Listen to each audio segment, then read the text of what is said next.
The studies. There are a handful of studies that CDC has generated on autism. They were all epidemiological studies, and they all say what the CDC wanted them to say is they couldn't find a link. The problem is that the Institute of Medicine, which is part of the National Academy of Sciences, had said in 2001 that the link between autism and vaccine is biologically plausible.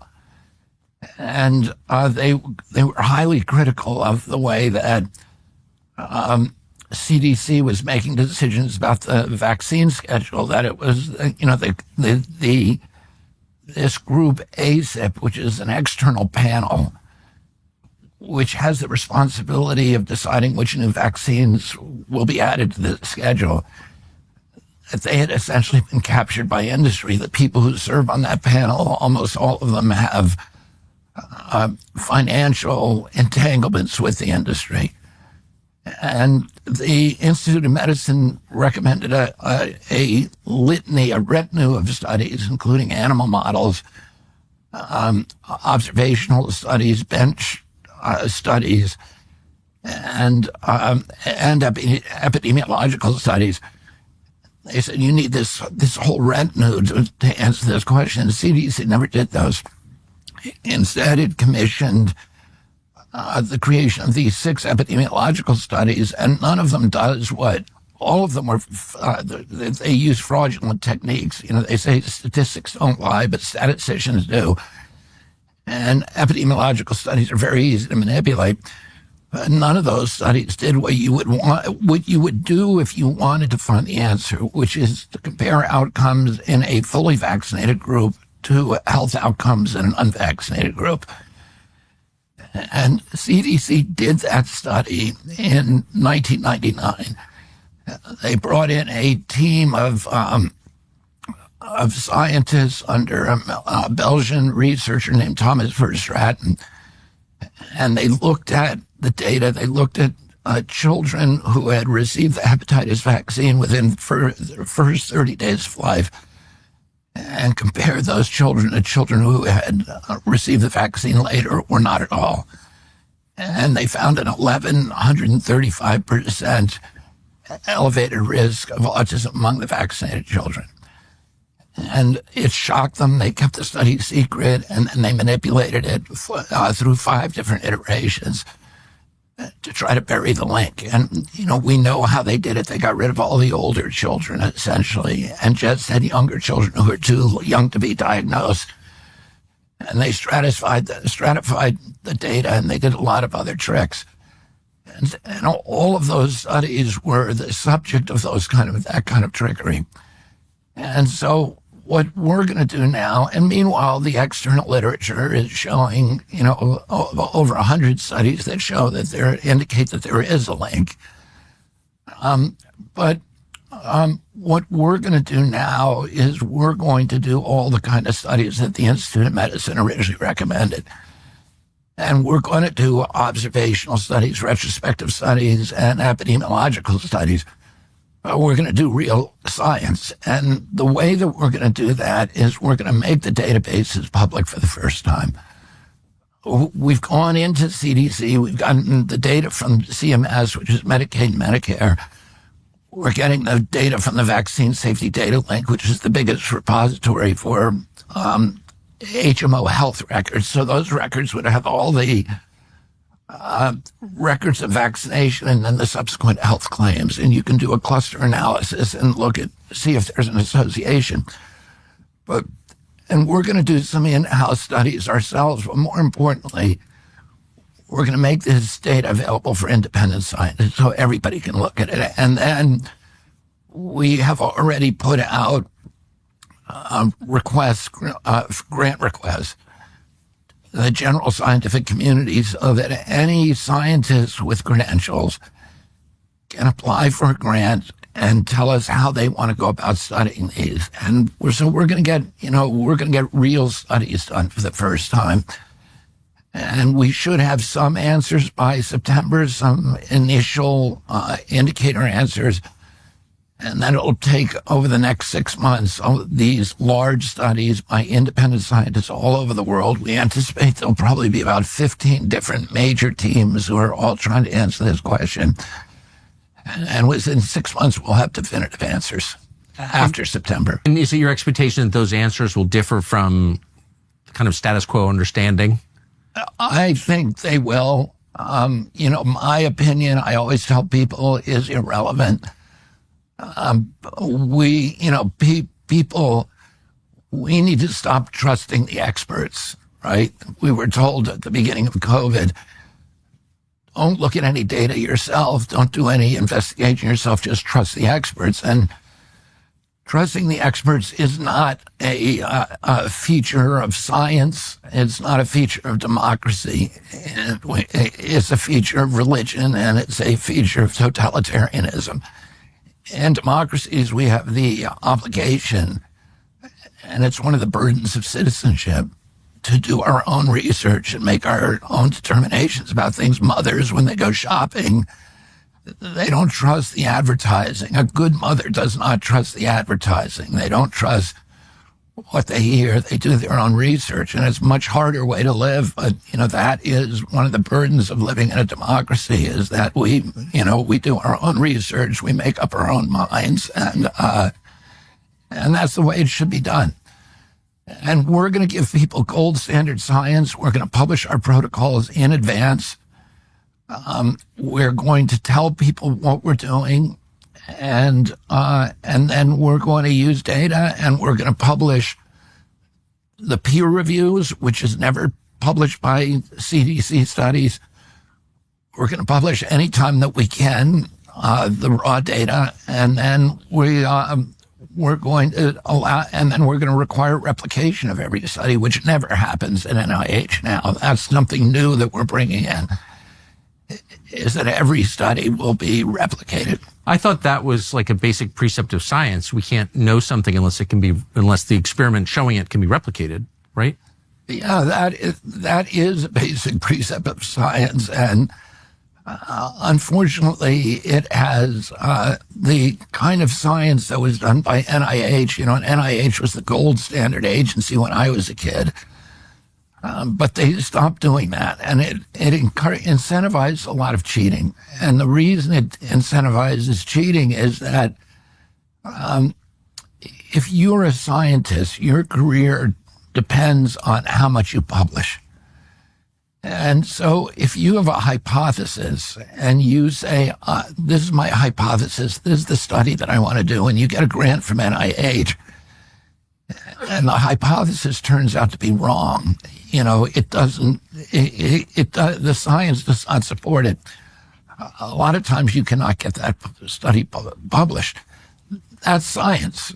It's science when a null hypothesis is science, and it ought to be published, but the journals won't do it. And also the journals won't publish anything that is critical of vaccines. So they won't do it because there's so much pressure on them. They're funded by the pharmaceutical companies, and they'll lose advertising. They'll lose revenue from reprints if they don't do that. So even Marcia Engel, who was the long time, I think 25 years at the New England Journal of Medicine, she said, you can't believe anything that's in the scientific journals anymore. Richard Horton, who's the longtime editor of The Lancet, is the same thing. He says, we've become propaganda vessels for the pharmaceutical companies. And the pharmaceutical company, now you have to pay to get something published in these journals. And so the pharmaceutical companies pay for something. They give they hire these mercenary scientists, we call them biostitutes, to do a study that will validate their product and, say that this statin drug works against heart attacks, and they'll mess with the data because they want it published. They're being paid by the pharmaceutical companies. And then once it's published, the journal will make available preprints. The preprint is a little magazine with the logo of the Lancet on the front. And it has that one article that says this statin drug works or this SSRI works.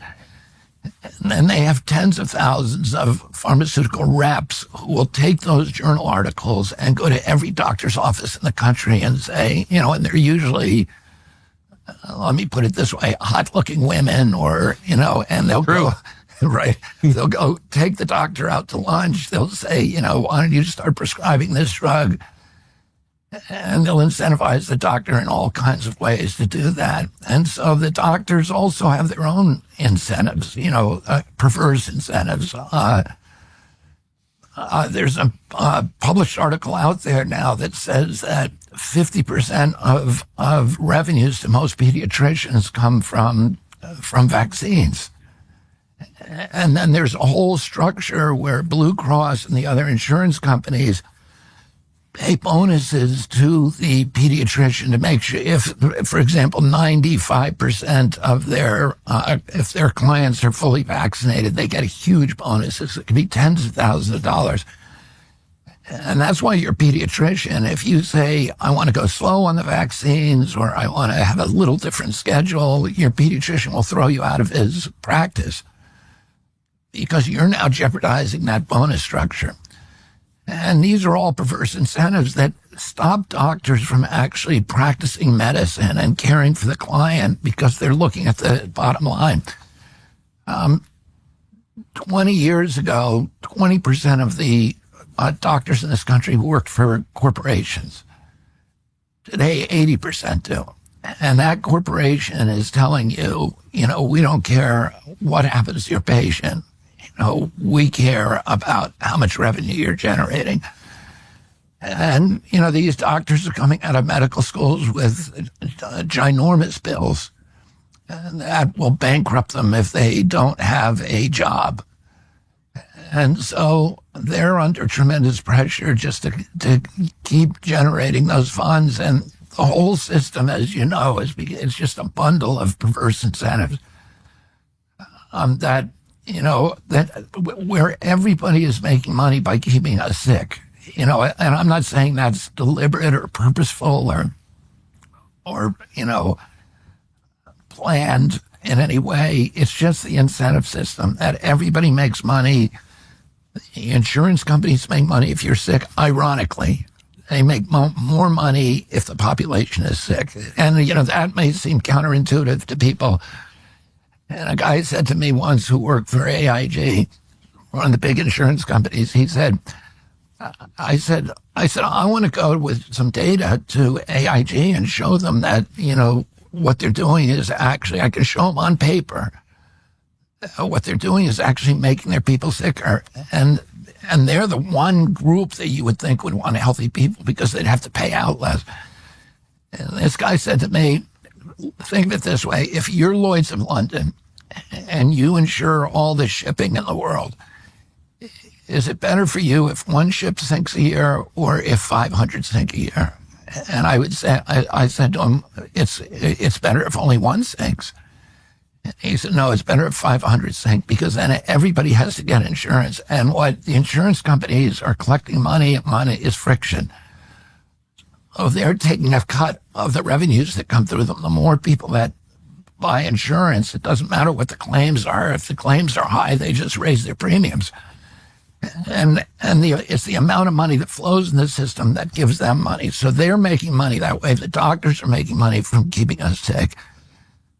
The hospitals are making money from keeping us sick. The pharmaceutical companies are making money from keeping us sick. Yeah. So every level of the system is incentivized financially, no matter what your intention is as a doctor. If you're a doctor, of course you don't want sick patients. But there's tremendous pressure from every angle of the system to actually, to keep us all sick. And we're now the sickest nation in the world. One of the reasons that there hasn't been much of a discussion, you said there were signals in 1999 that there was a connection between autism and vaccines. The response from the American media was just to throw you out, take away your New York Times presence, ban you from Rolling Stone, etc., attack you as a Nazi. You made the point years later that the reason that happened was because pharmaceutical companies are the single biggest source of revenue for a lot of media companies, and they're buying the protection with that money. And that's another perverse incentive, right? Absolutely. I think we're one of only 2 countries in the world that allow that.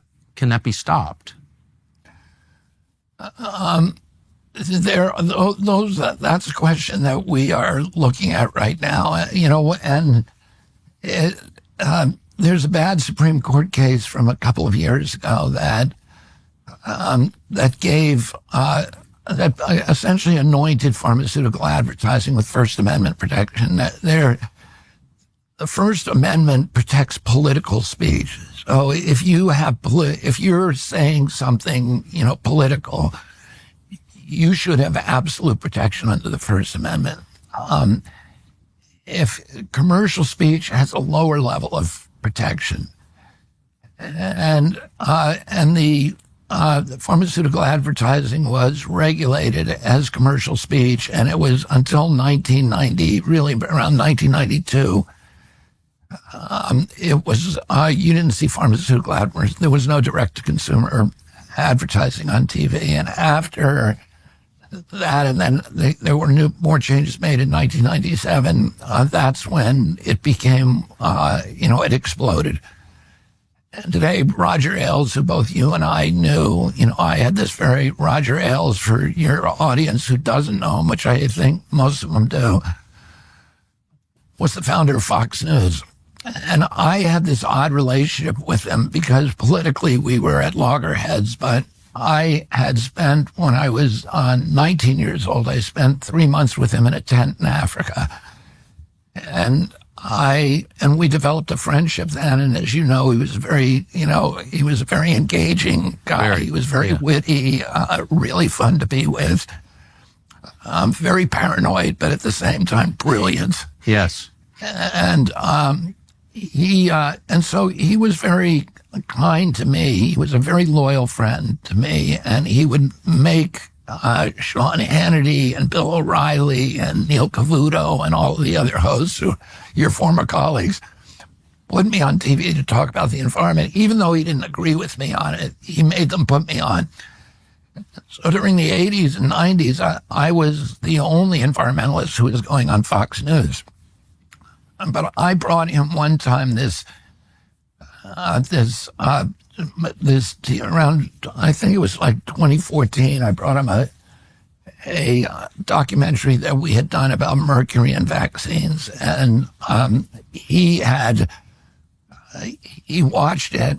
He was completely sold on it. He had a family member who had been affected, he felt. And he said, but I can't put you on because if I did, if any of my hosts allowed you on to talk about this issue, I would have to fire them. And if I didn't, I would get a call from Rupert within 10 minutes. And he said, for the evening news division, about 75% of the advertising revenues are coming from pharma. And then he told me something that, if I remember it correctly, he said that on a typical evening news show, there are 22 ads, and 17 of those are pharmaceutical ads. And so this was the principal source of revenue. And for a lot of these television networks, it's keeping them alive. As you know, they're all, kind of collapsing financially. Yes. Collapsing due to lack of popular demand for their presence. Right. So could you end that? Do you have the authority as the Secretary of Health and Human Services to say no more pharma ads on television? Well, a lot of the pharmaceutical ads are misleading. Yeah. And even the music and the video, the photos that they show, the scenes that they show that's kind of speech, and it's misleading. It's sending a message. And if you take this drug, you're going to be riding Chester skis and playing volleyball and water skiing and have a great looking spouse, right? Happy kids. The side effects, meanwhile, are rolling, at 80 miles an hour, and that's misleading. And so one of the things that we, that we're looking at is making them be more honest about what they show, so that the public is, this pharmaceutical advertising is insidious for a number of reasons. That's why they don't allow it anywhere else in the world. New Zealand has a very, very limited allowance of direct-to-consumer advertising, very, very highly controlled. Compared to us, it's nothing. People who come over here from England or Europe and watch our TV are shocked by what they're seeing on it. And it's insidious because of this. The pharmaceutical advertisers are advertising the most expensive version of every drug. They're not going to advertise the generics because they're not making any money. So they're advertising the ones that are the highest profit margins for them. And normally, if you see an advertisement on TV, like for Coca-Cola, you then have a choice to go get that, and then you're paying out of your pocket for it. When somebody buys a pharmaceutical drug, it's Medicaid and Medicare that are paying for it. With us, it's the taxpayer. So they're advertising something to the consumer when the consumer has no skin in the game. And then the consumer, and we're paying for the ads because they're tax deductible. So we're paying for them to advertise, and the advertisements are getting people to buy drugs that may be ineffective, that may be the least effective drug of the ones that are available. And they go to their physician. The physician is told by his boss, who's the corporate bean counter, you have 11 minutes with each patient, and that's it. And the physician then can spend that 11 minutes trying to talk the patient out of something that they want, and then the patient's going to go away unsatisfied. Or the physician could just say, all right, you want this prescription, I'll write it for you. And then, that patient is then going to come back because he's happy. The doctors hate it. The American Medical Association has been against it for 30 years. And nobody thinks that this is good for public health. It is hurting us, and it's distorting the markets, and it's not, you can't even call it a free market because everything's paid for by the federal government. So starting in September, when we start to see the results of the analysis of these massive data sets that you're putting out there in public, and if it becomes clear that there is a connection between autism and vaccines the government promoted, in some cases effectively required, that's a tort. I mean, that means there are a lot of injured people who can now show they were injured by this product. How are they made whole? What happens to them? Well, that's going to be complicated because in 1986, Congress passed an act, the Vaccine Act, the National Vaccine Injury Compensation Program, and they gave the vaccine companies immunity from liability. So no matter how reckless the company is, no matter how toxic the product, no matter how egregious your injury, you cannot sue them.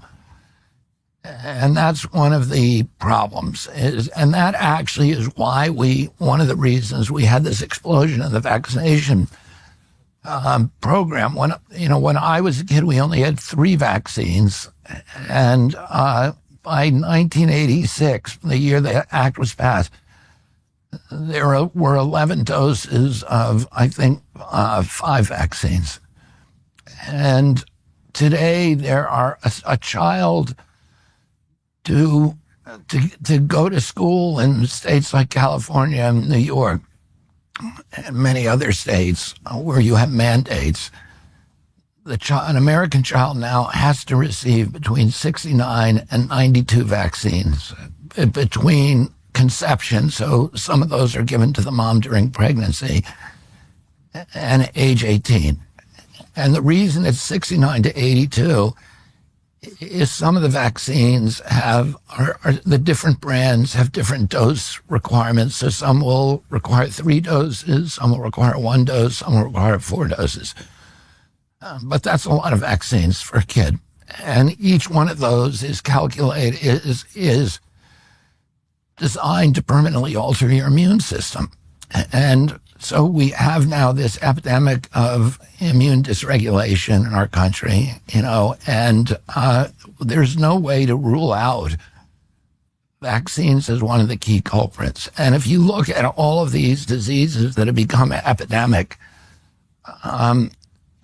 diabetes, rheumatoid arthritis, all of these seizure disorders, the neurological disorders like ADD, ADHD, speech delay, language delay, tics, Tourette syndrome, narcolepsy, ASD, autism, all the diseases you and I never saw when we were kids. No. And suddenly this generation is damaged, is incredibly damaged by all these diseases. The autoimmune diseases like diabetes, rheumatoid arthritis, the allergic diseases like peanut allergies, anaphylaxis, eczema. Did you ever know anybody with eczema? No. Right. So, and now it's ubiquitous in every classroom. And all of those injuries are listed as side effects on the manufacturer's inserts of those products.